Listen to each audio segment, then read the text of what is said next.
Good morning, everyone. Welcome to our Phillip Research morning call for 25th of January.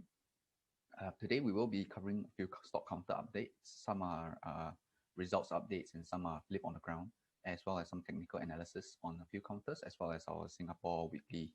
So without further ado, let us begin. Starting off with SGX's first half financial year 2021 results. Next. Okay.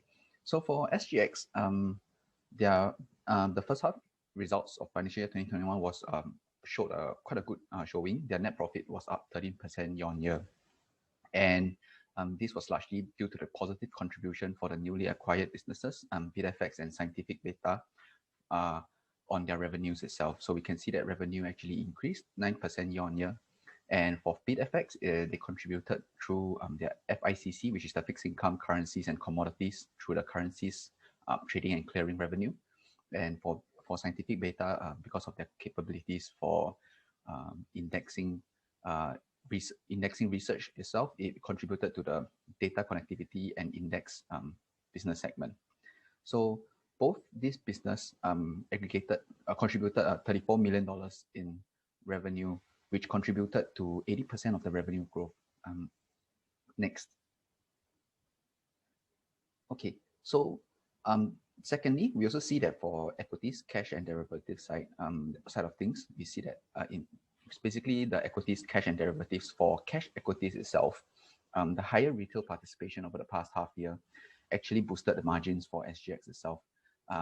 Cash equities trading and clearing revenue grew 23% year-on-year, while their SDAV only improved 19% year-on-year. So the higher retail participation provided a better client mix, which is a higher margin segment. So this provided for more trading and clearing revenue for SGX cash equities trading. Next. However, when it comes to the negative, it became the other side of the equities business, which is the equities derivatives business. For them itself, they recorded a lower fee per contract for equity derivatives on a trading holiday. So we all know that MSCI equity. Sorry, you're a bit soft. Can you increase your volume? Thanks. Okay, sorry.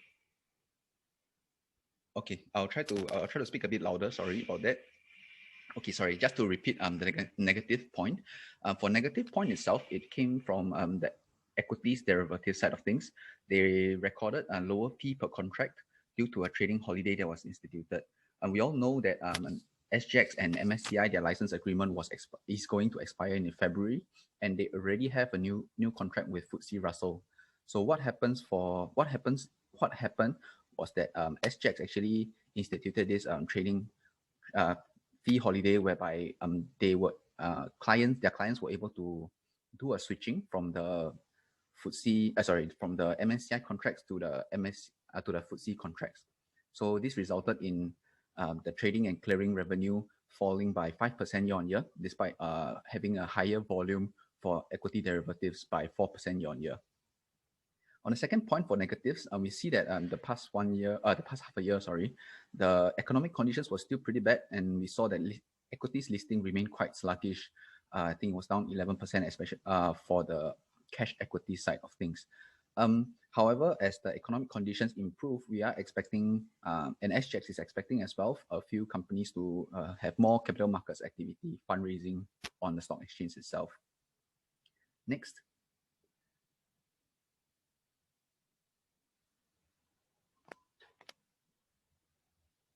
Okay, and in terms of outlook, first of all, I think the continued development of their multi-asset strategy for SGX will help to anchor their long-term growth.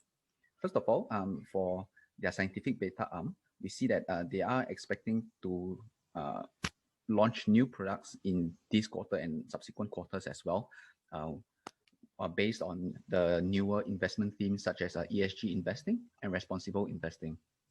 So this is something to look out for SGX, as Scientific Beta and BidFX, their newly acquired businesses, will contribute to their main growth drivers in the subsequent quarters and subsequent years to come. Secondly, we see that they also inked certain partnerships with the China Central Depository and Clearing for some of their Chinese government bonds products, as well as NASDAQ on some other products with Nasdaq. So, yep, these are all laying down the pipeline for growth in the future. And this leverage SGX's robust business ecosystem. So they have a very positive relationship with partners and customers alike. What we see from the transition of the MSCI contracts to the FTSE contracts was that SGX was able to continually engage their clients and ask them what kind of product they are looking out for, and using their newly acquired businesses to come up with some of these products that can better target their customers. And these will help to facilitate future product launches, as the transition from the MSCI contracts to FTSE contracts was one of the what they touted as the most successful product launch to date. Next.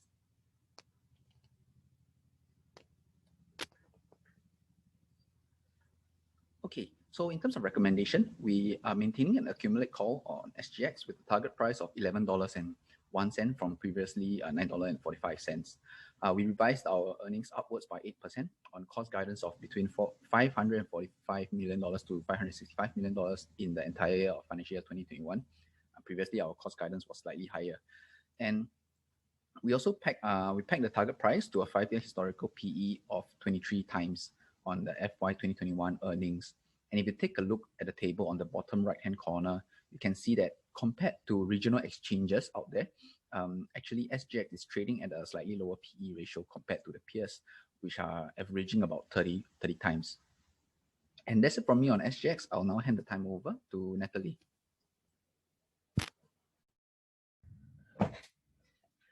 Hi. Okay, so I'll be talking about Frasers Centrepoint Trust first quarter 2021 business update. So on the positive side, we noticed that retail occupancy for the first quarter improved quarter on quarter from 94.9% to 96.4%. So this compares to where we were 1 year ago. It was 97.3%. So we can say that the occupancy has recovered and is close to where we were 1 year ago. And to give some more color, occupancy improved between 1.1 percentage points to 3.7 percentage points quarter on quarter in 8 out of 11 of the malls. So I direct your attention to the graph on the right. So we can see that this is the occupancy quarter on quarter performance by mall. So of course, those that are above the 0% line are those that actually made occupancy improvements quarter on quarter, and those that did not were UT Point as well as Century Square that were below the 0% line. Okay, so another positive is that lease renewals are on track. So 25% of FY21 leases were renewed in the first quarter, and reversions, even though they were not disclosed by the management officially, we understand that the reversions were a mixed bag and they came in flat on a portfolio basis. So on the negative side, there's no timeline for the lifting of restriction on atrium space. So even though the atrium revenue accounts for a small fraction of FCT's revenue, the sales and promotions that are held there help to boost the participating tenants' sales, which have a bearing on the gross turnover rents. Now onto the outlook. So there's no timeline for the lifting of restriction. Now moving on to the outlook. Okay, we believe that FCT is still well positioned, and the worst is behind them. So the malls are expected to benefit from both stay-home worker shopping as well as the transient office crowd. So even currently, a lot of firms are actually moving towards a hybrid work arrangement, and those that are actually gradually returning back to office because of FCT's positioning within which is very in close proximity to the heartland, household catchment, as well as 1 to 5 minute walk from transportation nodes. FCT will benefit from both situations, whether or not people are working from home or they're going back to work. Additionally, phase 3 will actually lift F&B tenants as well as increase the mall capacity by about 20%. Yeah, so primarily the one where the trade sector where we'll see the most impact would be the F&B, the restaurants, and the food courts. So, and as mentioned, because of FCT's well location, we believe that their malls will be among the top retailers' top priorities when they review their consolidation plans. So we are maintaining our buy, and we are raising our target price from $2.79 to $2.93. And this is largely due to a lower beta assumption. So we have lowered our beta assumption from 0.7 to 0.65. And this is to reflect the stability of its assets and, the resilience of its assets throughout, this whole pandemic and even way before. So our cost of equity is lower because of this lower beta assumption from 6.75% to 6.38%. Okay. Yeah. So this actually translates to a DPU of 5.2%.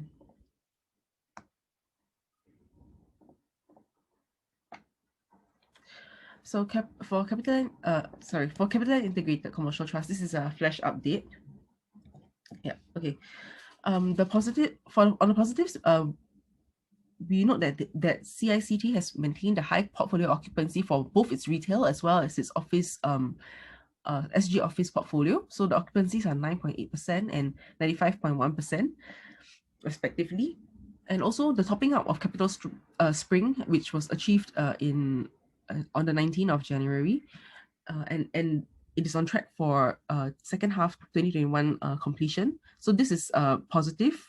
And currently the occupancy, the committed occupancy is at 33% with an additional 20% in advanced negotiations.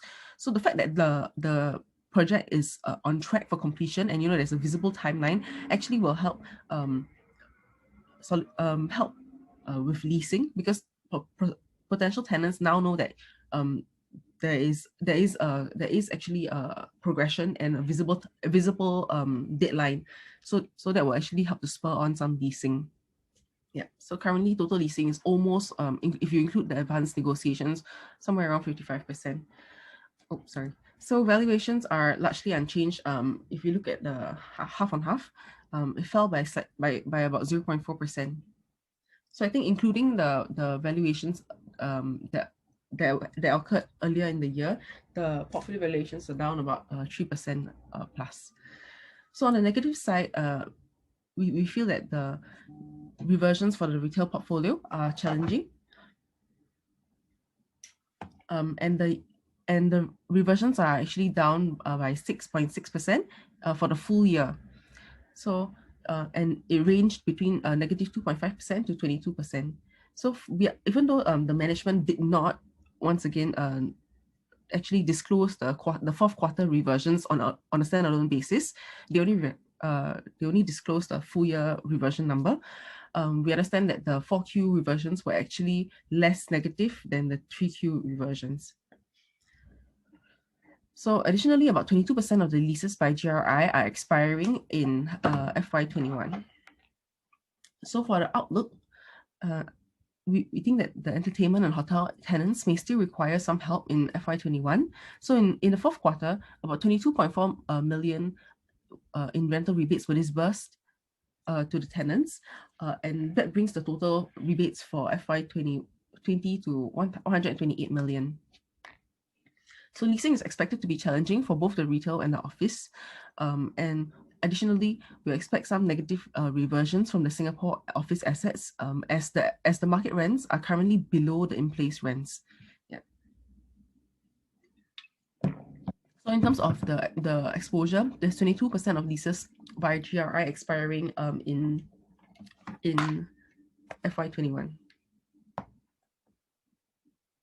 Yeah. Okay. So we are still conducting a review of our target price. So in terms of price to NAV, sorry, there's a typo here. The price to NAV is 1.13 times. Yeah.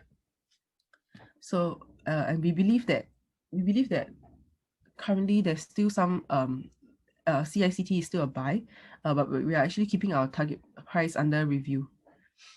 So moving on to CapitaLand Limited. So this is a flash update on their profit guidance announcement that they actually released on Friday.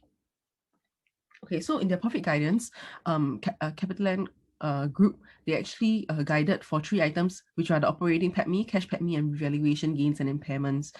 Okay, so among all these items, actually operating PATMI as well as portfolio gains, those two things combined will give you the cash PATMI. And then if you add on revaluation gains, that will give you the total PATMI. Okay, so for operating PATMI, they're guiding that it will be lower year on year by about 20 to 30%. So that will actually translate to, in terms of dollar value, about 845 million as to 740 million. Yeah, and then so the midpoint of that will be about $792 million. And then this is our estimate, which is about 779. So we are actually quite close. And then of course, cash PATMI, they are guiding for it to be lower year on year by about 35 to 45%. So once again, this is the boundaries and then the midpoint and then our estimates. Okay, so the one that actually caught us off guard was the revaluation gains. So revaluation gains, they are guiding that it will come in between a negative 1.55 billion and 1.65 billion. Yep. So that actually compares to our forecast, which is about 400 million, a positive 400 million, and where we were last year, $643 million. So this is the one that caught us off guard. So nonetheless, the revaluation gains are non-cash in nature. So the two numbers that are actually the most important are the operating PATMI and the cash PATMI. So our conclusion here is that, you know, they are still profitable on an operating as well as a cash PATMI level. Okay. So additionally, for FY18 as well as FY19, CapitaLand actually announced a dividend of 12 cents per share. So even though FY19 was a better year for them, they still kept the dividend unchanged at 12 cents. So moving forward, we think that we are actually forecasting that they will keep the dividends at 12 cents for FY20. And just to see whether or not this is possible or whether or not they will need to cut their dividends, we calculated, first of all, how much cash dividends would need to be paid. And that comes up to about 623 million. And this compares to last year, 604 million. Yeah. And just to look at the payout ratio. So the payout ratio is actually calculated based on this 623 million and the cash PATMI, which is this one, the midpoint of their guidance. So that comes up to about 70% payout ratio. And in the past, we see that their payout ratio has actually trended in between 40% to 54%. Yeah. And whether or not they can afford to pay or whether they need to borrow, we notice that their cash and cash equivalents stands at 7.07 billion for the first half of 2020. Yeah. So basically, we think that they will be able to pay and sustain this 12 cent dividend. Yeah. So that's all for me. I'll pass on the time to Jie Hui. Okay, thanks, Ned. Next, we have our Phillip on the ground for soil build, and just a note, we do not cover the counter. In terms of their 4Q results, NPI is up year on year, largely due to an increase from a property, which is 25 Grenfell Street, that they acquired back in the later part of 2019. The DPU looks more inflated this quarter, but this is because they included the tax-deferred distribution from the Australian portfolio, which was previously withheld in 2Q20. On a full-year basis, the results are more or less stable. DPU is down 7.1% due to the rights issue for the property acquisition mentioned earlier.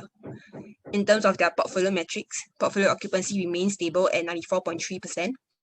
This year, Soil Build recorded a 4.3% dip in the valuation for its properties.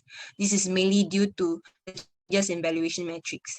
So the valuers accounted for a lower rental growth rate and greater downtime for the properties. So let's say like 3 to 6 months of downtime was accounted for to bring in new tenants. Now this downtime is increased to 9 to 12 months. For the leases expiring this year and the next, they constitute close to 40% of the portfolio's gross rental income. In 1Q21, leases due to expire contributes 8.5% to the portfolio's revenue stream. The main bulk of this expiry comes from Dyson, which is the biggest tenant in West Park. But the good thing to note is that they are in advanced negotiations for renewals, and rent reversion is expected to be flat. That said, it is likely that we will see possible headwinds on rentals from oversupply. According to the management, a lot of the supply that is supposed to come in 2020 got pushed back to 2021, and so on and so forth. Construction has been frozen, and some of the foreign workers haven't come back to Singapore amidst the pandemic. So in a nutshell, as demand still remains tapered, it will be difficult to absorb this new supply, and therefore we believe that rent rates will likely need to stay competitive in the near future to remain attractive to new tenants. On 14 December, the manager and Clay Holdings jointly announced the proposed privatization and delisting of Soybuild REIT. The scheme consideration of 55 cents per Soybuild unit will be reduced by the amount of distribution declared from 1st October to end March. Therefore, currently the scheme consideration should be about 53.8 cents, which is almost at current price. The scheme acquisition is due to complete by end March or early April this year. So this is all for Soybuild. I'll move on to Surbana. Okay. Yeah, so this is our Phillip on the ground for Surbana as well. We do not have any coverage on the counter. So the REIT's performance on a half-year basis is an improvement from the first half, but it's still down slightly on a year-on-year basis. And quite similar to that of Soybuild, Surbana's distributable amount and DPU is also inflated this half year due to the inclusion of rollover adjustments from prior years and distribution that was withheld in 1H 20. But if you look at the numbers on a full year basis, the numbers are more or less normalized. Distributable income and DPU are down about 5%. And also, if you net out the 0.12 cents of capital gains arising from the divestment of properties in FY19, this number will actually more or less be flat. In addition, it also recorded a net reval loss of about 4.8% for its investment properties. So earlier, as mentioned, Soybuild's reval loss was about 4.3%. We do think that it's largely attributable to the Australian freehold assets in Soybuild's portfolio, and it probably helped to cushion some of the valuation impact.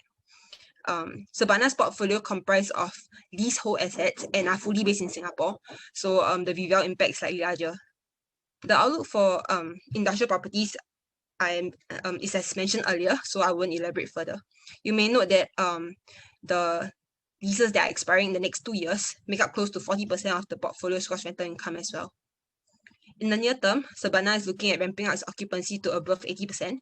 Surbana's occupancy level hit 80% last quarter, but it fell to 76.5% in the recent quarter due to the conversion of a master lease to a multi-tenanted lease. To a multi-tenanted property. Yeah. The management is expecting about 6 months to fill the space. Post that, it should be above 80%. And apart from that, Surbana is working on AEIs and rejuvenation projects. So the picture you see on the right is their new tech park that represents 1/3 of the portfolio value. The completion for that is on track for 1Q21. Surbana is also doing rejuvenation for 23 Serangoon North Avenue 5 to upgrade its building amenities. For that asset, the rejuvenation saw a 17% increase in valuation as of December compared to 31 million 6 months ago. So in the longer term, it'll be looking at doing more of these AEIs for selected projects. Target use for the AEI should be more than 4%, unless they are on a need-to-do basis to compete with newer buildings. Yeah, so this is all from me. Now I'll pass my time on to Timothy for ESR-REIT. Thanks, Yewei. So I'll just go through ESR-REIT Phillip on the ground for their FY20 results. So with regards to the results, full year 20 revenue was down about 9.1%, and MPI was down 12.6%. But things look to be stabilizing for the quarter, so they expect the DPU to increase slightly for FY21. This is due to no more rental relief expected for this year, and they are also in advanced discussions to refinance debt in order to lower the cost of debt. So they have a total of about 191 million worth of loans maturing in 2021. In addition to that, they also have multiple AEIs that will complete this year, so these will start contributing more to the rental income. These include the 19 Tai Seng Avenue in 3rd quarter 21 and UE Biz Hub East in 1st quarter 21. So for rental, with regards to rental prices wise, it's expected to remain soft, as Jie Hui mentioned just now. This is due to increase of supply and COVID-19 uncertainties dampening new lease signings. So the spike in supply in 2021 was due to delays in 2020. The spike in 2021 is the highest supply for the past 5 years, and is mainly for multi-user and single-user factories as well as business parks. The thing to know is that warehouses will not see a spike. So, and for that, 21.9% of ESR-REIT's area is in the logistics and warehouse kind of assets. So these will be more rather shielded from the supply. Moving forward, the growth plan for ESR-REIT will be expansion into overseas as well as through AEIs. The reason for overseas expansion and AEIs is to negate the shorter land leases in Singapore for industrial properties. So because the land leases in Singapore have quite a short land lease, valuations may be impacted. So if they do AEIs, it will help to mitigate the valuation losses, if any. So the plan is to have 500 million to 1 billion worth of capex in the next 2 to 3 years on overseas income producing and development assets from the sponsors pipeline. This will be helped by offsetting by divestments of non-core assets of 50 million. And also they'll have about 60 to 70 million on capex for AEI asset enhancement initiatives for the next 12 to 18 months as well. This will include a development of 7,000 Ang Mo Kio Avenue 5 into a high-spec industrial space with an anchor tenant looking to be signed in the near future. With regards to their credit flexibility, ESR-REIT enjoys quite high liquidity and flexibility from the banks at the moment. After the MAS increase of their 50% of the REIT gearing to 50%, they now have a 507 million debt headroom compared to the current debt that they have about 1.2 mil. They also have about 120 million of committed credit facilities, and all of their assets are unencumbered, meaning that they didn't secure any of their assets to raise any debt. So this leaves them with a lot of flexibility with regards to fundraising. ESR-REIT offers a bond, 4.6% perpetual bond. Current yield is at market price is about 4.5%, and it's redeemable at the option of ESR-REIT on the 3rd of November 2022. These are for investors looking for fixed income. Okay, next slide. Okay, next is SPH. This will be their first quarter 21 operational update. So for their media-wise, revenues were flat, 29.5 million versus 29.6 million revenues year on year. But we still see a secular structural decline for media, mainly because of rising competition from advertising platforms like Google, Instagram, and a softer economy to drag on the ad spending. For retail-wise, SPH owns a 66.6% stake in SPH REIT. For SPH REIT, the revenue was up 10.8% year on year to 66.6 million, mainly because of acquisition made in late 2020. Started contributing in the late 2020. So, but for Singapore, revenue was down 11.3% year on year, mainly due to rental relief. We still see a recovery in the retail side. However, it's a bit plateauing because the key assets, Paragon and Clementi Mall, both rely on foreign shoppers and work from home and office goers who are currently work from home. So unless these border restrictions or the work from home arrangements start to taper off, the recovery will be plateauing a bit. Whereas for Australia assets, is recovering more steadily. But the key thing to note for retail is that SPH REIT has 29% of the gross rental income of leases expiring in 2021 this year. So this will have a softer, it will have a soft retail outlook for SPH REIT, mainly due to the weak expected leasing activity. For the property development side of things, SPH has one property development, Woodleigh Residences. They have sold about 60% of the total units as of 8 January this year. And the last 10 units sold was all above 2K per square foot. So we still see demand in the property development side. And they have 2 years to TOP with a possible 6 months extension due to construction delays. But recent talk about property cooling measures is in the spotlight, so we have to keep watch on if there are any property cooling measures moving forward. For student accommodation, they hit 88% of their revenue target for last year. However, it's expected to remain weak for this year due to flight restrictions on foreign students. So with regards to valuation, the story is still the same for SPH. They're still trading at a very historical low. So if you can see at the table on the top right-hand side, all their key assets, the total, this is not the total assets, it's just the total valuation of the key assets and their cash. So it amounts to about 4.3 billion. And the current market cap is only 1.9 billion. So on the graph below that, you can see that the market cap to assets value is trading at a historical low. So this means this puts SPH as a potential privatization candidate moving forward. With regards to credit, SPH is also flush with liquidity. So they have cash about 900 billion, which can cover about 2 years worth of debt maturing. And they also have high recurring income from SPH REIT, 66.6% stake. They offer a 4% perpetual bond yielding at 3.8% at the moment, and it's redeemable on 2025 for those for investors looking for sort of a fixed deposit kind of investment from SPH. So that's all from me. I'll pass my time on to Wavin. All right, thank you, Timothy. So I'll do I'll do two, basically SGX and then followed by Tesla. So for SGX, I think currently, I think this morning is it touched my target, my entry price at 10.09.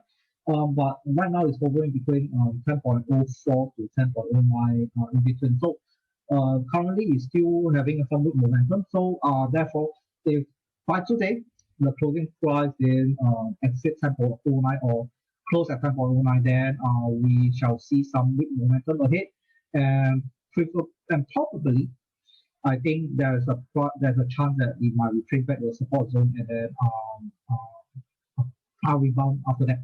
But nonetheless, I think my long-term target price remains at $10.75, and then the next target price will be 11.05.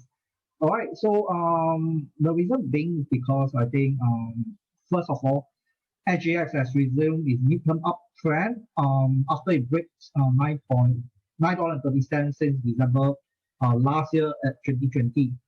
Also, I think the downside is attributed to evening star form last Friday, and then bearish divergence. You can see over and there's having a flat momentum divergence.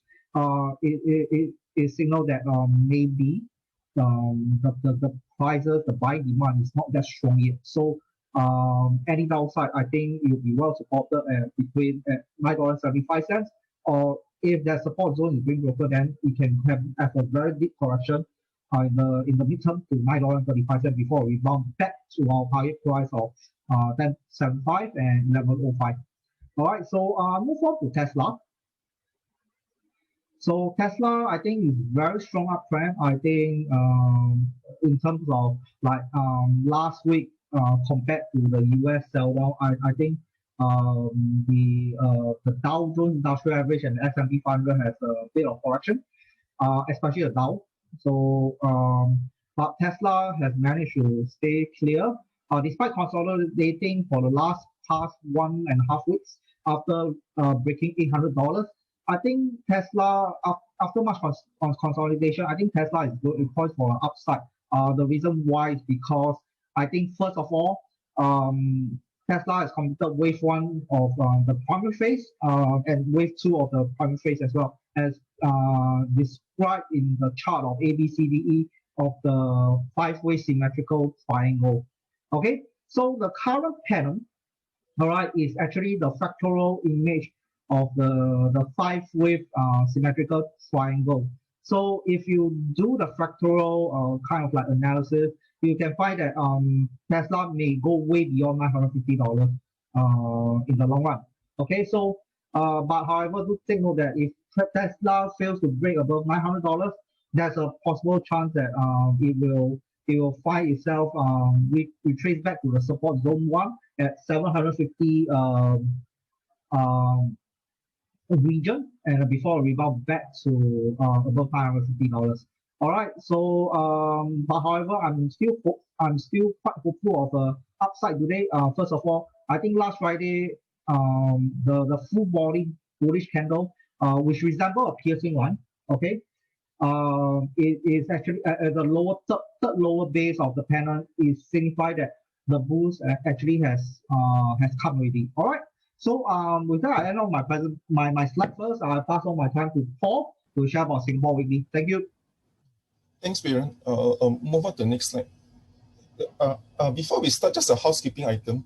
I think in future, most of our reports will have a podcast. So if you don't want to read, or like me who doesn't like to read, you can just refer to the podcast. Like SGX, if you go to our SGX report on the stocks BNB, there will be a link to our podcast, so you can just read it just to get a quick summary. We will try to tag it on to more things in future.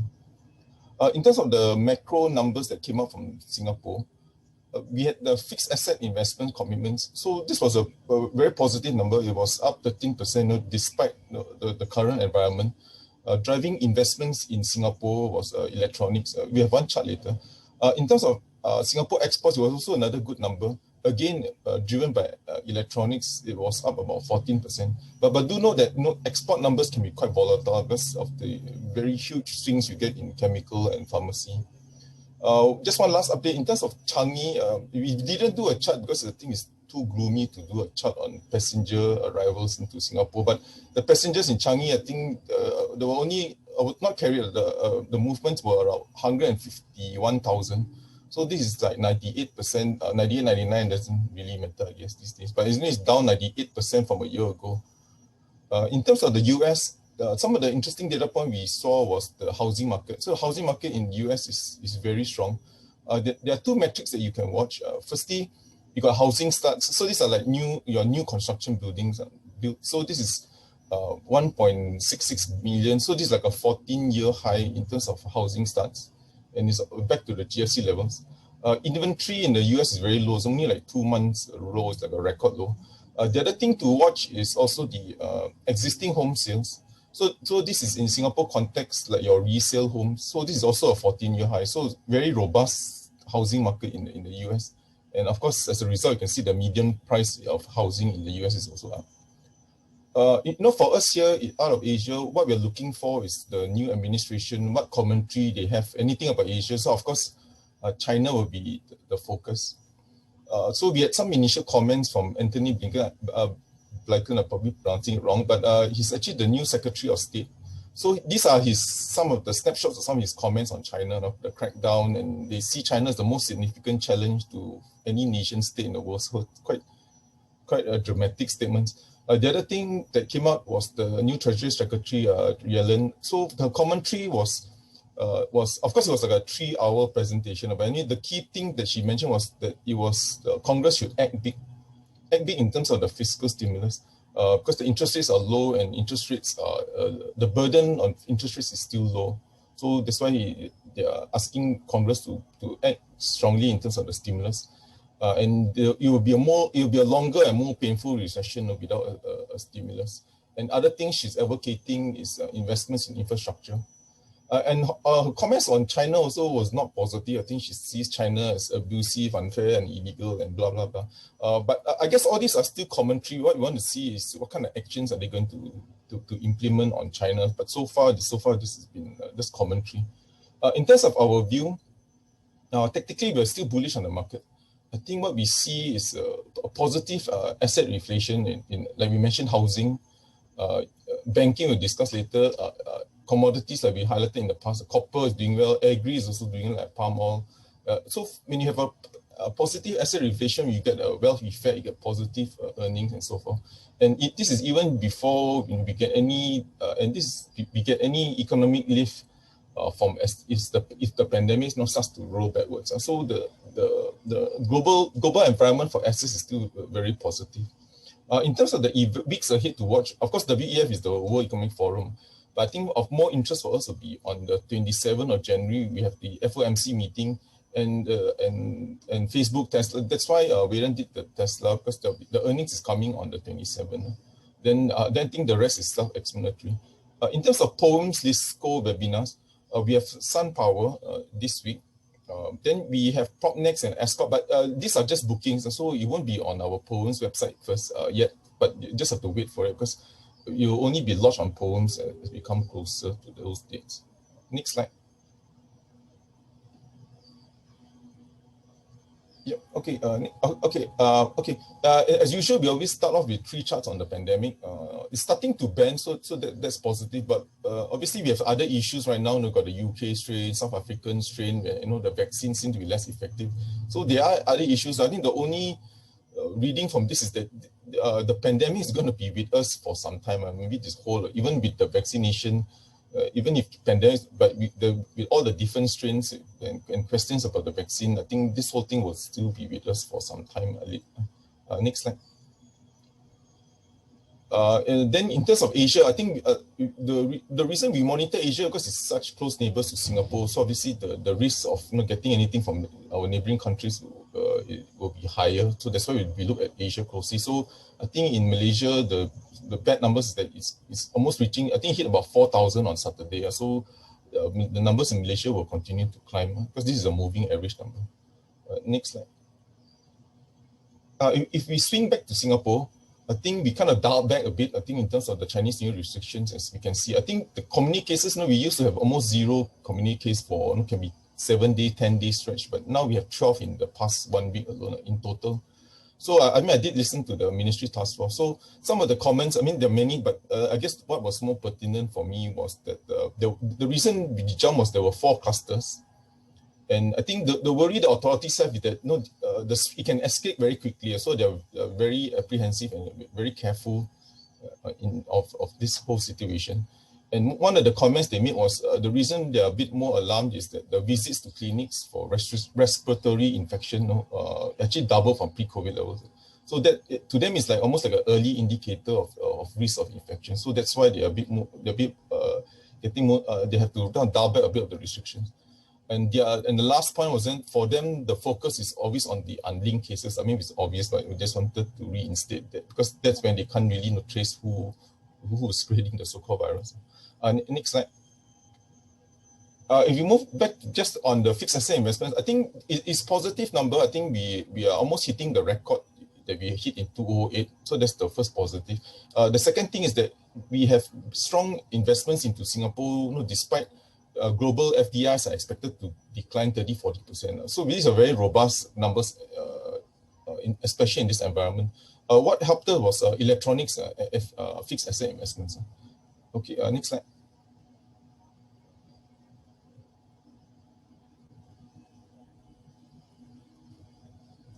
Okay, this is just an illustration on exports. I think nothing much. I think the only thing is to say that despite the recession, exports did well for Singapore in the whole of 2020. We are up by 4% in total. And next slide.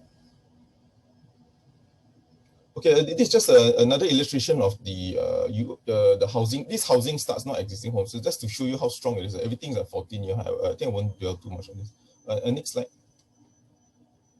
Okay, in terms of palm oil, I was also surprised that we don't really cover palm oil. We don't have an analyst on it, but I think palm oil price is back to 10-year highs. It's almost as high. It hit about, because these are export numbers. These are not the futures price. These are export numbers. So this is the highest monthly price since Feb 01. And the other thing is that actually in January, even hit 4,002. There were some days. So these are really strong numbers, robust numbers coming up. And if you can see from the chart, 4,002 actually almost at record high. Some of the reasons is not all demand. Some of it is quite a number. A lot of it is due to supply concerns from East Malaysia floods, and because of COVID, there's a worker shortage. And just as a recap, when you want to harvest palm oil, very labor intensive. You can't go up there and get pluck it. You need someone very labor intensive to kind of harvest all the fruits that's up high on those trees. Next slide. Okay, the other thing that we see as one of the reflation stories, as you can see from here, the copper price, and which is sensitive to the economic recovery. And of course, the reason why I just put banks, banks is one of the most sensitive to economic conditions. And if you just look at this chart, again, this is US, this is not global. You can see that the US financials seem to be almost going to reached all-time highs if you just look at this index, the S&P index. So this is just a barometer of the health, I guess the health of global economies or the recovery. Next slide. Okay, we just have 2 slides on the corporate results. Okay. This will be some of the results that's coming out for this week. As you can see, it's all REIT, trust. So it's all REITs and trusts coming out as usual. They always release early. And in yellow will be the companies that we cover. I got all this from Bloomberg, so I mean, I'm not going to go every line item to go and check SGX announcement. So this is just pulled out from Bloomberg, and I'm not sure how the accuracy of this, but the source is just purely Bloomberg. This is just for everyone's reference. Next slide. The following week, actually not much. So I think the only main one is Ascendus REIT. Of course, we have SIA, but we don't cover. But again, all this is just for everyone's reference. Won't comment much on it. Okay, I think that will be my last slide. I think thank you everyone for taking the time to listen to us, and we more than welcome any questions that, and we will try to our best to answer them. Yeah. Thank you everybody.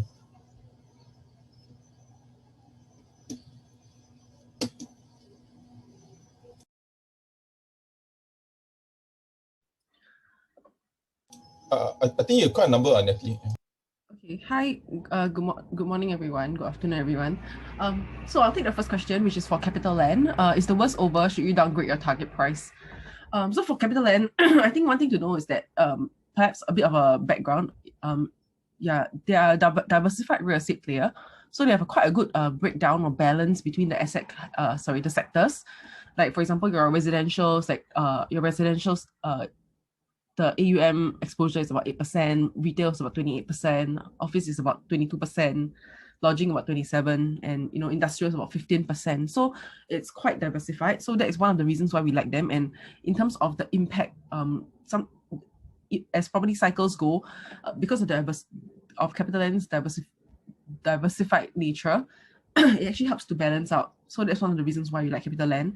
So I think one of the concerns would be surrounding China or even Singapore's property cooling measures.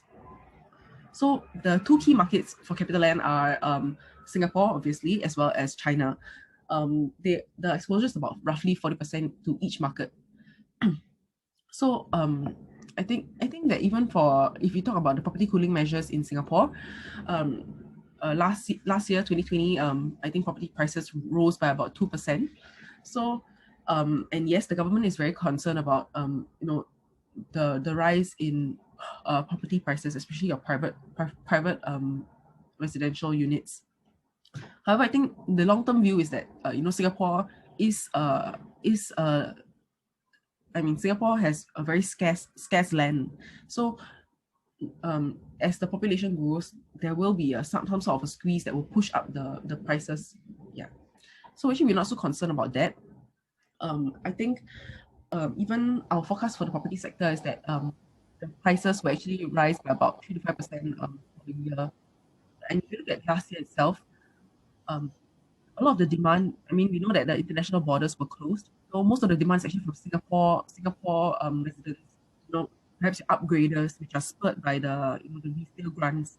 The resale grants allow new home buyers to buy the resale flats that allow the incumbent owners to upgrade. Yeah, can I just let me add, for CapitaLand, it was unavoidable. They are at the epicenter, right? They have their own malls, their own service apartments, hospitality. So it was inevitable they're going to get hit. Probably only CAPL Corp kind of avoided it, but there was no choice. They would eventually get hit. But for us, I think the thesis that they are growing their recurrent incomes and their asset base, I think that hasn't changed. We think it has, of course, temporary hit because of this situation. So number one, and number two, obviously the worst is over. I think the malls, you can see that the things are getting a bit more normalized in malls. So the worst is over. Number three is that we still like it because I don't think the whole story of them on their asset base and so forth has actually been hurt. And these revals are volatile. This year is down, maybe next year is up again. And also this stock is still, if I'm not mistaken, I think 20% from pre-COVID levels. pre-COVID level. So we think it's kind of, we still like the stock. I don't think it's changed, but it was inevitable. I think they will have to get this hit, but I don't think it changes our longer term view on this stock. Yeah. I mean, Natalie, if you want to add more. I think Paul made some very good points. A large thing to note is that, I mean, you saw in our slide earlier that actually we did forecast some a lower PATMI, etc. And the one that caught us off guard was the revaluation and impairment. Yeah, and that is really non-cash in nature. And Paul made a good point. And these things, they are volatile, and if they go with the property cycle. So if you look at it, right, 1.6 billion, it sounds like a very large amount, but in terms of their entire portfolio size, it's only a 4.7% impact lah. So that is we're still overall positive on CapitaLand. So the next question by popular demand would be for SGX. So I think Wee Kwang might want to take that. So the question is for SGX, how will the Hong Kong exchange competition affect SGX and how significant it might be? Okay, I think first of all, the main concern, of course, is how there was a fee holiday for SGX's client to transit over from the MSCI equity derivative futures contracts to the FTSE derivatives futures contracts, and of course, the MSCI license will be going to Hong Kong Exchange. And what we see is that whether, of course, now without the fee holiday, people might worry, okay, since the transaction fees are back to normalized levels, will they switch over to the Hong Kong Exchange side? I think the threat is definitely there. However, what we do know is that SGX has been building up their relationships with the clients very well, and all these are apparent. According to SGX itself, they have been in talks to continue deepening relationships, and this will hopefully help to make their network of products to their clients, to offset these threats that are out there in the market. That's always there. Yeah, I think for now, what we see is that the expanded suite of products that will be launched by SGX will hopefully make SGX become like a one-stop shop for a lot of the investors out there. And that is what will help to hold on to their market share. And currently, they are increasing their market share in a lot of their products as well. So this is something that is heartening, that they are able to expand their presence within the various markets that they are operating in terms of equities, futures, products, and everything. Yep, I think that's it from me for SGX question. Yeah, okay, I'll answer the next question. Hi, what's your outlook on PropNex after the possible cooling measures by government?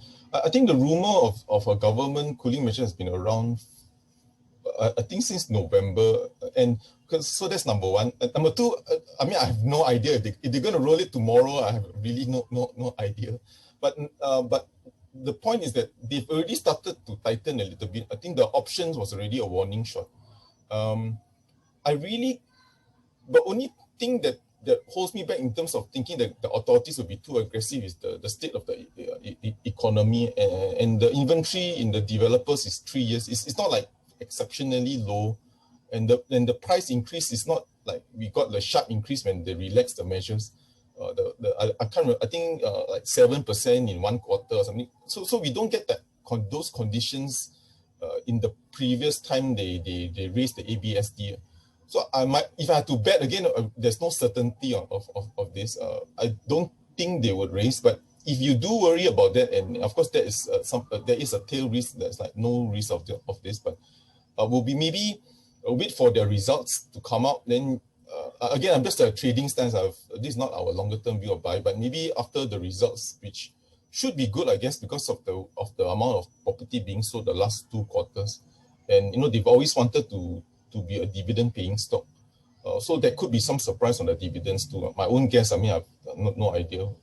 Maybe after the results could be something if you want to taper, I guess, because the share price already done so well. And number two, if this risk of the prices keep on rising.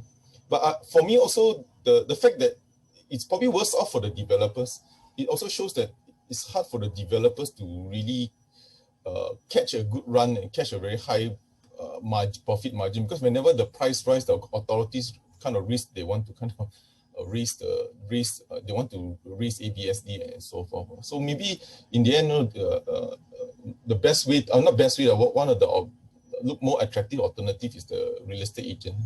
Yeah. So sorry, a very long answer. I mean, the short answers I really don't know what they're going to announce. But so far, the conditions compared to the previous time, it don't seem to be there. The economy is not coming out for recession. Then you're going to stifle the thing.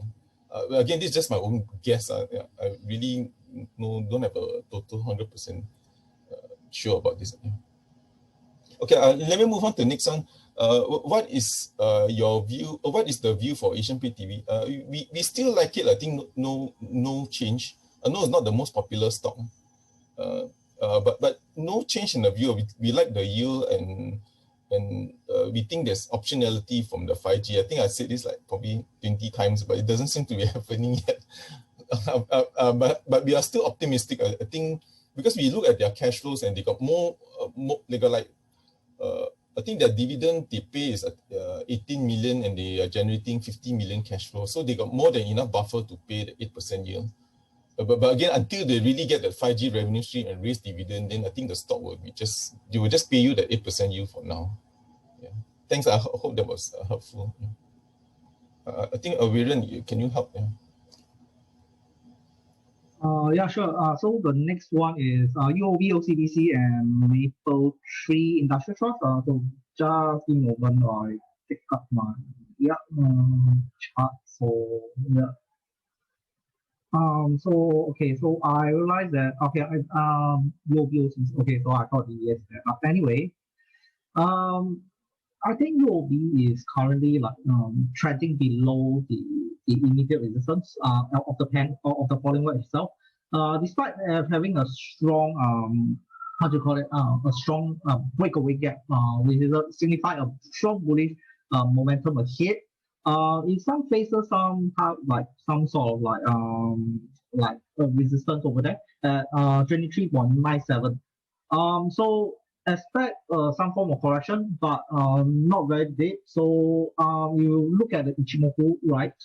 So I will say that it might retrace back to the Sengo Span A, which is maybe the tip of the cloud, aka the cloud. Okay. Reason being, I think there's a strong bearish candle that is opening today. It just closed below the Tenkan Sen. So it is kind of like signal that okay, so the price is maybe going for correction, lack of demand, and so on and so forth. And if you look at the RSI, it's looking at the divergence. So we expect some form of correction before rebound. But nonetheless, I think I issued a UOB report, I think 2 weeks ago. I can't remember the date. So, but I think my target price still remains. All right. So for OCBC, long-term target, I'm still targeting at $11. If you look at that, I think it's the same as UOB and then DBS as well. So DBS has a slight correction after that, after hitting my target price at $27.10. Dated report on 11th of December, before we go break. So for DBS, I think the next support will be currently at 25.02 to 25.37. Okay, so sorry. Back to OCBC. I think OCBC, if you look at that, is forming like some sort of ascending triangle. Okay, so in order for the ascending triangle to be valid, I think price needs to close above by today. Okay, so any breakdown below will test the support at 10.39. Fill up the gap and then rebound or it hit lower to the support at 10.08 before rebound. So if you look at that, that our target price, unit target price at 1.618 of the Canon has really been met. Target price is within 10.94 to $11. So it's still in line with our Canon kind of like expansion target. Okay, so move on to Maple Tree. I think Maple Tree will based on the weak momentum over here, as displayed by the RSI. I think we are facing half resistance between 207 to 2.11. More data is needed. If it is able to break resistance zone, then we'll be target at let me see, $2.40. Provided it breaks, but from my guess, I think it's likely to face some reversal at the resistance zone, given the fact that we are experiencing some weak momentum over here. Yeah, so if let's say there is a correction, I think 190 is the first support zone to be tested, and then followed by 178 to 182 support zone 1, support zone, and support zone 2 is not likely to reach there. Yeah, so we shall see. We shall look at it. All right. So I think that's all. Okay. There's a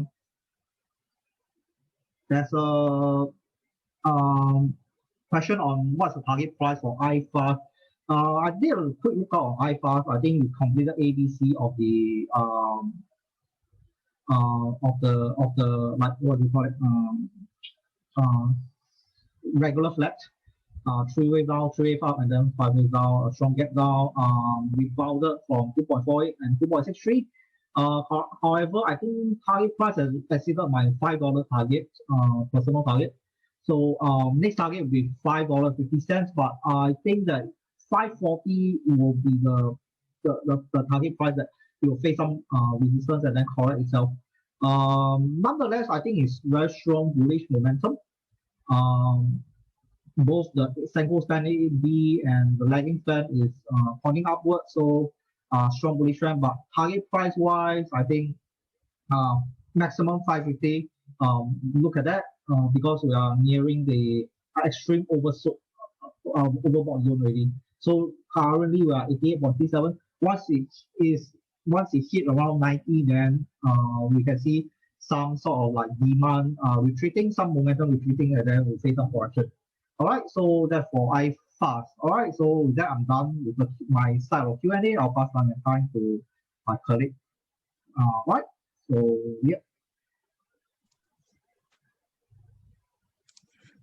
Okay, hi. There's a question on Cromwell. So the question is Cromwell REIT was one of the best paying dividends. Any thoughts? Okay, so first of all, we do not cover Cromwell, but we can give some color based on how the share price actually moved, and also the DPU that was declared over the past 9 months of 2020. So in the first half, I think they distributed about 1.74 euro cents, and then in third quarter, the indicated DPU is about 0.88 cents. So should 4Q be able to maintain this level, we'll be looking at a full year DPU of 3.5 cents, which the current yield right now is about 6.9%. Previously, at 42 cents ish around the period of November, the yield will be about 8.3%, which yes, we do think it's pretty good. But yeah, as mentioned, currently with the share price right up, the yield right now is about 7%. Nevertheless, I do think that if you are looking for our US commercial REITs like Manulife and Prime, we'll still be able to offer the same level of or like similar levels of good yield, actually close to 9% at current prices. And then also the two counters are actually offering this level of yield based on their these two REITs, they do provide high levels of occupancy with minimum expiries. So yes, we do believe that these deals will be good for this coming year. Yeah, this is all from me.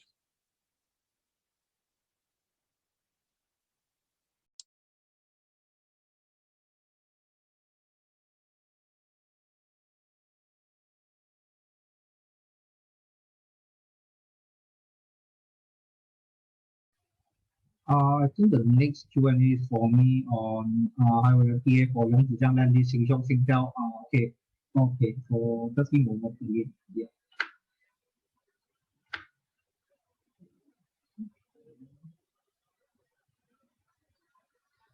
Okay, let me review the. Okay, so we'll look at Yang Zijiang, but I think as time constraint, I won't cover all. So I think I will just cover some of the key ones. Okay, so for Yang Zijiang, I think we have flat.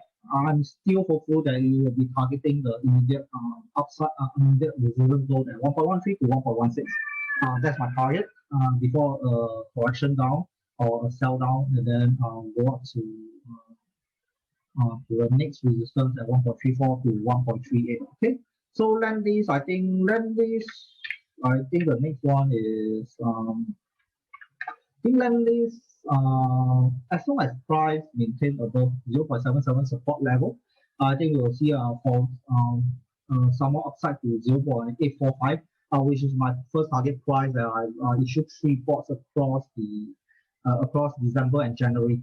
All right, so let me look out for the support over here. I think there's some sort of like bullish rebound back again. All right, so yeah, that's it. I think Sheng Siong has broke out the rolling bottom. Okay, so but still faces half resistance at 1.68 to 1.72 region, which is like the resistance level for the head and shoulder. So do look out for it, and then but I'm targeting long-term support at 1.32 to 1.36. Singtel, I think Singtel, we can refer to my report in stocks BNB. All right.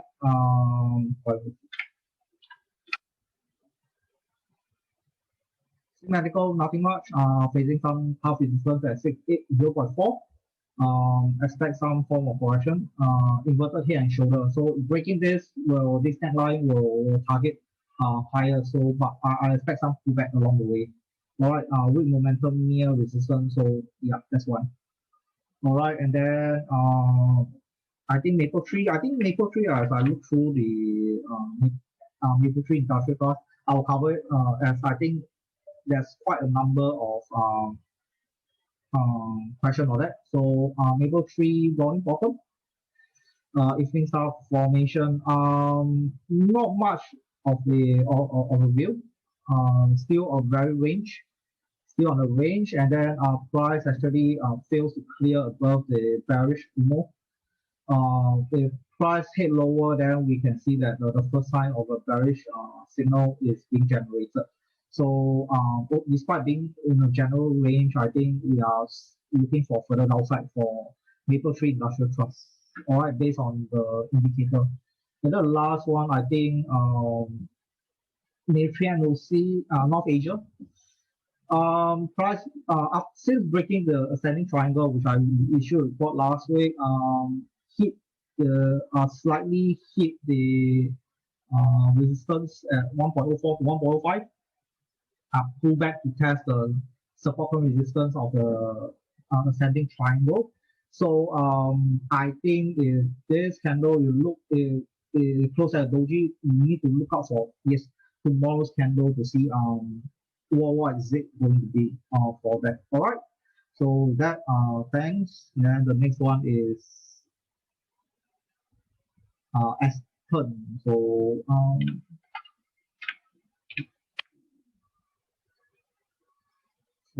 I think Aspen, nothing much. Okay, all January I can say that is on a large 5-way symmetrical triangle.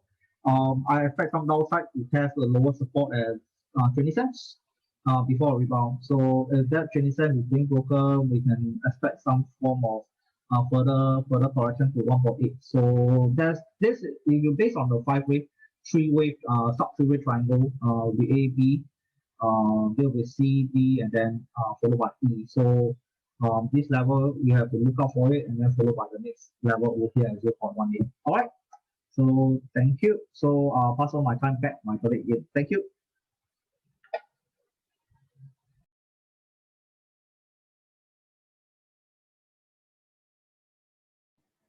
Hi. Okay, sorry. So we have a question about whether or not we're downgrading CapitaLand. I think we answered this earlier. I think we will be keeping our buy/accumulate call for this counter. Yeah. For target price for OUE, sell or hold, actually not too sure if you're referring to OUE Limited or OUE Commercial Trust. In any case, from a fundamental point of view, we don't really have coverage on these counters. We run standby for ISDN and IFAS, which I think IFAS you did already. All right, so yeah, thanks Natalie. So let me share my screen again. So yeah. Okay, so ISDN has a very strong upside after it break down the consolidation. Upside today followed by rebounds at 0.5. I think momentum is weak. I think that okay, let's look at hourly chart. How is it performing today? So I think now it's lunch hour before the traders go for lunch. I think I think we should see some upside to 8.15 by this week. Otherwise, I think I will be looking at 0.625 for rebound. So at the end, if you still have, my personal take is that I think it has moved way too high. And then you look at the RSI indicator and then look at the volume. I think volume-wise is thinning already. And then RSI is looking at way overbought, way overbought. And then if it goes down, I think we find a support at 70, and then you might just rebound and then do a failure swing down, and then yeah, okay. So yeah, that's all. I've answered already. Yeah, thank you. So the next question I think is there a bond ETF that includes REITs counter? Timothy will answer that question. Thank you. Okay, there's one corporate bond ETF that includes REITs. Also, the ticker code for this, the SGX stock code is MBH. M for Malaysia, B for Bangkok, H for Hong Kong. Of course, we don't know, the fund only specifies the percentage in the weightage of the industries. So, but given that this is an investment grade corporate bond ETF, MBH, we can assume that CapitaLand is inside also. So the constitution of REITs inside this thing is, so their REITs constitution is 6.7% inside. So if you want exposure to bonds from these REITs, this is an ETF you can look at. It's a Nikko AM SGD investment grade corporate bond ETF. Okay, that's all for me.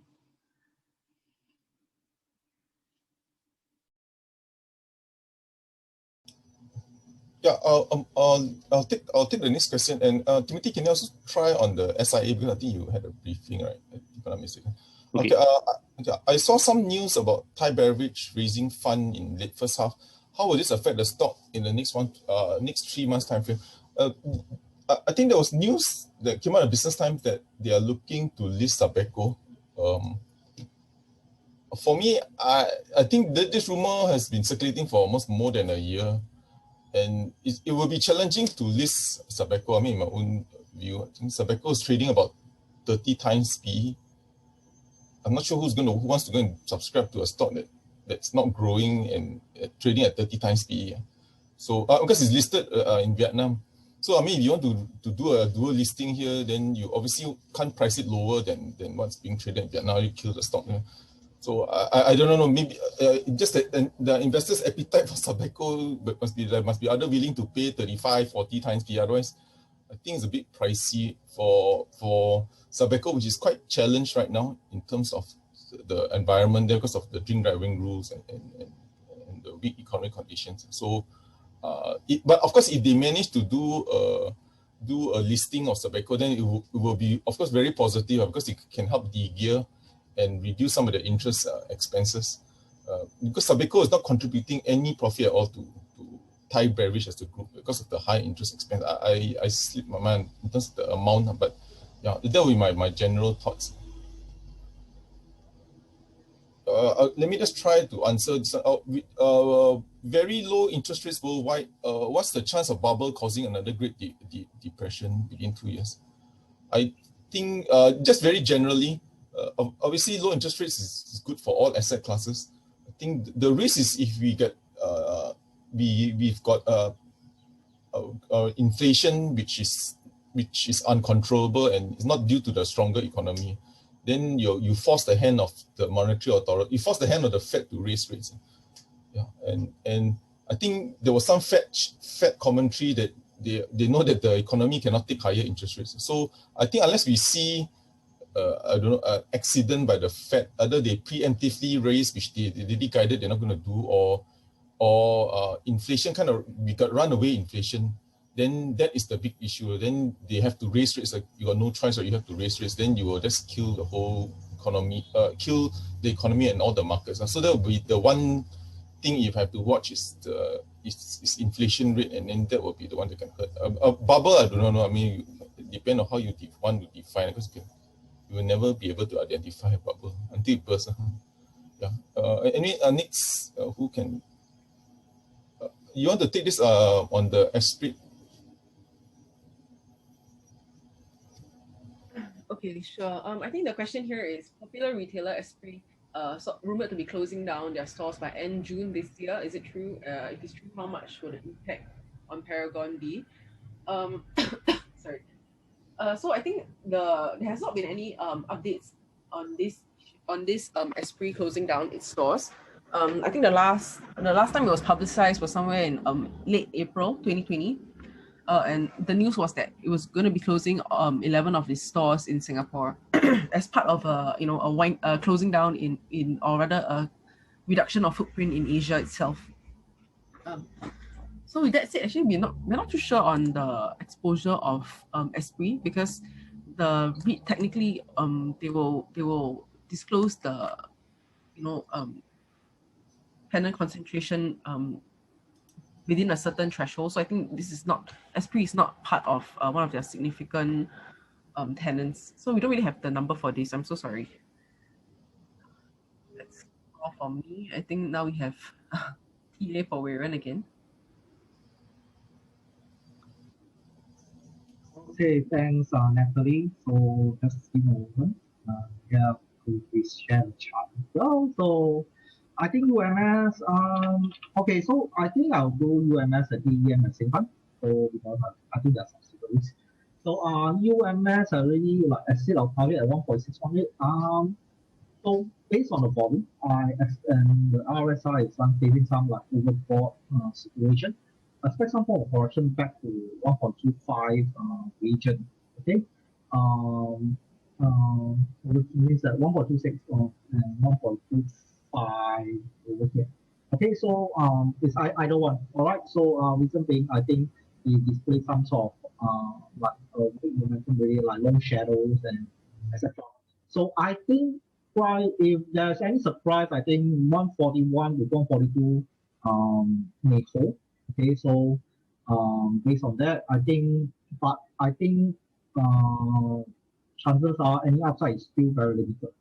Okay, so expect some form of correction. All right, so taking chance to do AEM. Okay, so AEM, same thing. I think it hit 4.420 of my target price. I think the report was back in November, or I think can't remember. I think November or December. If you need more info, go to stockbit.com under technical files. You can search for that. All right. So AEM, same thing. I think 423. I think yeah. So we are currently at the resistance zone between 423 to 434. So any upside, I think will face some temporary correction. I think I remember that I shared during the strategy outlook, and last Friday, I think AEM still have a very strong upside on the weekly chart. So I expect some correction down, and then rebound back to form the last wave 5. I will share around $5 region. All right. So the next one will be ComfortDelGro. ComfortDelGro, just very neutral about it. First of all, there's like a symmetrical triangle, but you can look at that. It forms some of the breakout of that. So it might form some like correction down. So if you look at that, I think if you look closely, it will be a double or triple sub correction. So be WX and then Y will be here. I think it will correct further to 1.54 before rebound. All right, or if there is a rebound. But I think if you look at ComfortDelGro on the weekly chart, it's a very strong downtrend.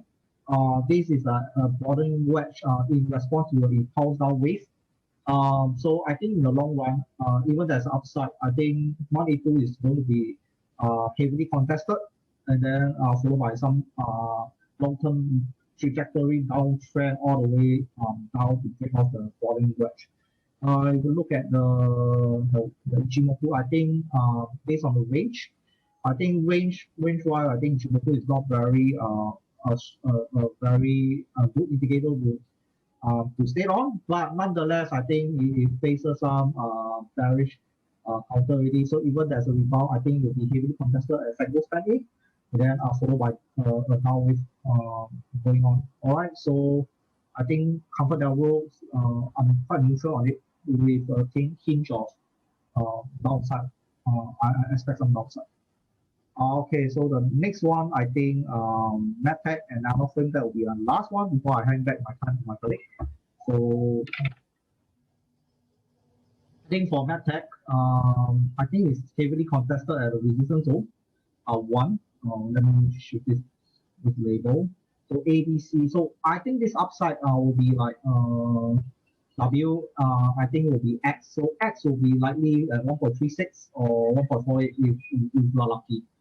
But hence, I think we won't be able. High chance we won't go all the way to 1.48 to 1.56. Chances are there will be a correction down, and then long-term rebound will be 0.46 or 0.62. Okay, so more data will be needed. All right, and then Nanofilm, I think Nanofilm has broken out on the sub-ascendant wave 5. Yep, it's broken up. So dark cloud cover and then some bearish candle. Support is at 5.07. So after the panel formation, okay, so it has really reached 1-to-1 of the panel at $5.41, close below, and then looking for some sort of further downside. All right, so if you look at from Ichimoku perspective, not much data to indicate.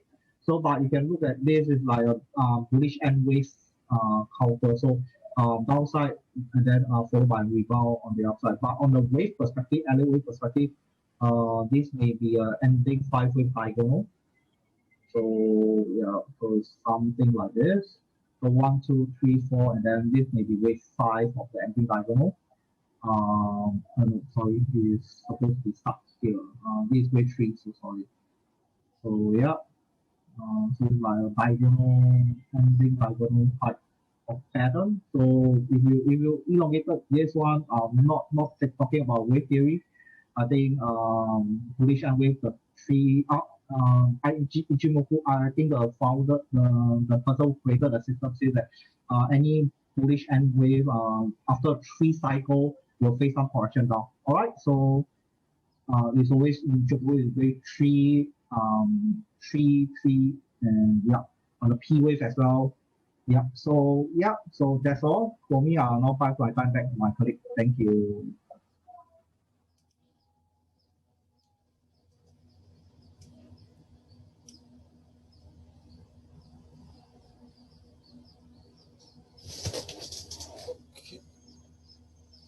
Okay. I think we've got a very long question here. When you buy gold in larger quantities against hyperinflation, interest rates are now negative. We didn't expect the current infectious disease outbreak. Do you think, is this the question? Hong Kong stock, okay. Yeah, and then, will electric cars invoke anywhere except China, since electricity is easily sabotaged, affected by natural disaster, less reliable than petrol? Yeah, I think electric vehicle is a strategic direction. I think, you know, as we all know, China imports oil. Probably there is, and these are not like your friendliest of countries for you. So I guess for security purpose, I think electric vehicles will definitely continue, not only in China, especially in Europe. I think in Europe, the emission standards are getting tighter and tighter. You need to increase the voltage in your cars. Yeah, the 48 volt car at the very minimum, otherwise you will not be able to meet the emission standards. So electric, I wouldn't say full electric, but at least electrification of the cars will continue. I think it's almost like a confirmed trend from what we gather. Sorry, I'm not sure which question. Hong Kong stock market is booming. Any way to capitalize on that with Singapore listed planes? I know Hong Kong, unless if you're talking about tech stocks, obviously we have no exposure. But if you want, some property will be the Jardine Group, Hong Kong Land, Jardine Matheson. I guess that will be one of the ways. But apart from that, I think just go buy Hong Kong stocks directly. I think if you want to play this indirect way, you probably get the upside won't be that much. You just go direct to the source of where the boom is, like you mentioned, Hong Kong stock market booming. Yeah. I think that's my own view. Timothy would like to answer that side. Yeah. So the capex so SIA annual capex is 4 billion per annum. Any idea where the money goes, new planes, AEIs, and what proportion? And can the amount be reduced in view of decreased demand for air travel? So SIA already reduced their capex from 5 billion to 4 billion, but they didn't really cancel out the capex. They only pushed it back into 2023 and 2024. So I think they cannot reduce it because they sort of already sign up for new planes and upgrading of their current planes as well. So I think it's a really committed capex already. So even though the demand for air travel is decreasing, then they still have to spend money on the capex. Yeah, they end up just buying the planes and just parking it. So very expensive car to park. Expensive plane to go and just park it. Yeah, it costs money just to look at it. Also costs money. Yeah. So that's the dire situation. I mean, yeah, but yeah, I think that. Yeah. Okay. Let's do another 2 or 3 more because I think Viren needs to take over for his US thing. From what I understand from news earlier, Thai Bev seems to be considering listing Thai and beer business as one listed company and pave ways of Serpico's deal to Budweiser. My own thoughts are I don't think they will ever sell it to Budweiser. This because the whole purpose of acquiring is to just move away from spirits. And regardless the situation, I mean, they still generate like $1 billion in free cash flow. So I don't think liquidity is like the utmost thing, but they need to kind of maybe crystallize and deleverage a little bit. So I don't think Budweiser, this company, they never sell anything. They are long-term, consumer brands, right? They are long-term operator in consumer. Unlikely they will sell. I'll be very, very surprised unless they're forced to. But apart from that, no. Yeah. If they do list, it will be very positive. I think any listing, like we said, beer contribute almost nothing to them in terms of profit. Of course, we do some EV, EBITDA, but in terms of profitability, there's nothing. So at least you list, you can kind of de-gear, improve the P&L for them. Okay, I'll move on to the next. When you say long-term, what time frame are you referring to? 3 months or 1 year? 1 year. I think if we say 2 years, everybody already left the building. So the longest we can go is actually 1 year to be practical about it. Yeah, but of course, when we do discussions, we always talk very short-term. Is the worst over? Okay, in terms of downgrading target price, because until the report is out, we actually can't say anything. I think we're just giving you our initial thoughts. We can't really officially say until we kind of release it for everyone. I hope that helps. Okay, I think we might need to wrap up. There's a lot of TA. I think if you have more TA questions, I mean, if you really want to, just go to Stocks BNB and send it to him because, when he's rushing, it's a bit unfair for him because he won't have time to really properly analyze. He's just giving you some quick bites in a way. So there's one question on first sponsor. I'm not sure we can take this as the last one. Jehui, you want to help answer that as our last question?